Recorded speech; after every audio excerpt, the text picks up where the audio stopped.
नमस्कार, कैसे हैं आप सब। आज हम बात करने वाले हैं डॉक्यूमेंट्स रिक्वायर्ड क्या क्या होने वाले हैं अगर आप एक दिल्ली यूनिवर्सिटी के एस्पायरिंग स्टूडेंट है तो।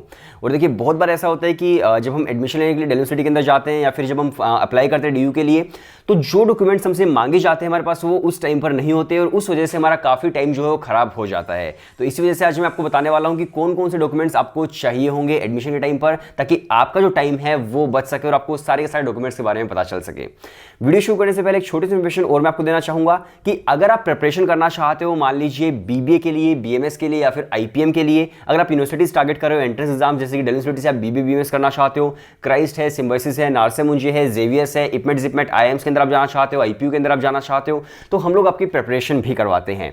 व्हाट्सएप नंबर डिस्क्रिप्शन के अंदर है, आप सिर्फ एक हेलो सेंड कर दीजिए, हम लोग आपको डेमो वीडियोज एंड कोर्स की डिटेल सेंड कर देंगे। और अगर आपको डेमो वीडियो सही लगती है तो आप भी एनरोल कर सकते हो और अपनी प्रिपरेशन आज से ही स्टार्ट कर सकते हैं। सो व्हाट्सएप नंबर डिस्क्रिप्शन के अंदर है।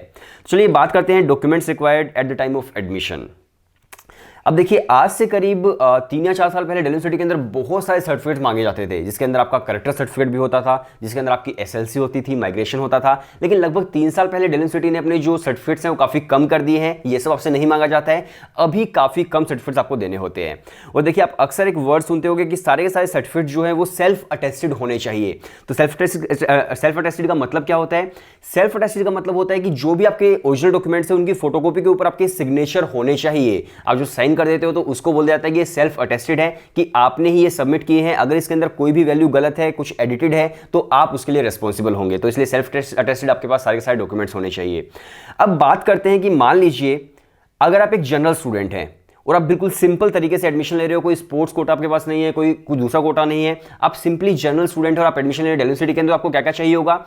आपको सबसे पहले 10th क्लास की आपकी मार्कशीट चाहिए होगी, ओरिजिनल प्लस फोटोकॉपी दोनों की दोनों।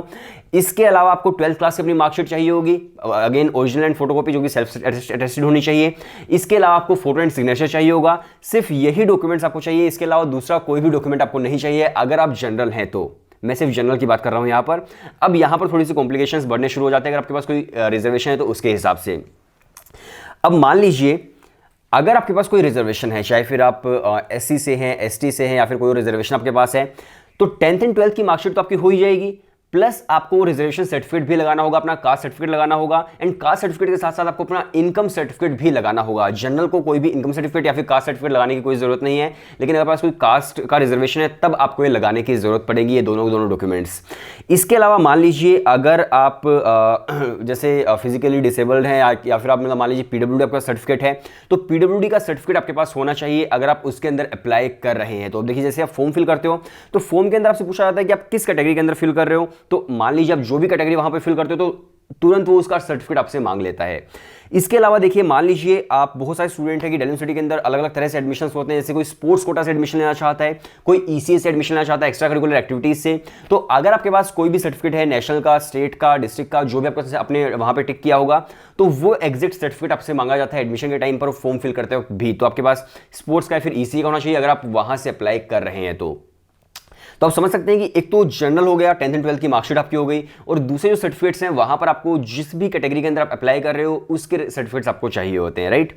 इसके अलावा मान लीजिए एक सर्टिफिकेट होता है कश्मीरी माइग्रेंट का, तो अगर आप कश्मीरी माइग्रेंट है तो उसका सर्टिफिकेट आपको चाहिए। और अब थोड़ा आप ध्यान से समझने की कोशिश करो, दिल्ली यूनिवर्सिटी के अंदर कुछ ऐसे कॉलेजेस हैं जिनके अंदर माइनॉरिटी बेस्ड रिजर्वेशन है, जैसे कि मान लीजिए सेंट स्टीफेंस। अगर आप सेंट स्टीफेंस के अंदर एडमिशन लेना चाहते हो तो क्रिश्चियंस के माइनॉरिटी रिजर्वेशन होता है वहां पे।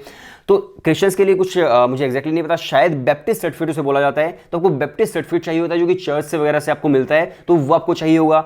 अब अगर मान लीजिए आप जाना चाहते हो, जैसे खालसा कॉलेज हो गया, एचटीबी खालसा हो गया, दूसरे कॉलेजेस हो गए जहां पर सिख माइनॉरिटी बेस्ड रिजर्वेशन है, तो वहां पर आपको फिर सिख माइनॉरिटी का रिजर्वेशन का सर्टिफिकेट जो है वो आपको चाहिए होगा, जो कि दिल्ली के ही गुरुद्वारा से आपको मिलता है। तो एग्जैक्टली नहीं पता मुझे, आप एक बार रिसर्च कर लीजिएगा कहां से आपको मिलता है, तो वो आपको चाहिए होगा।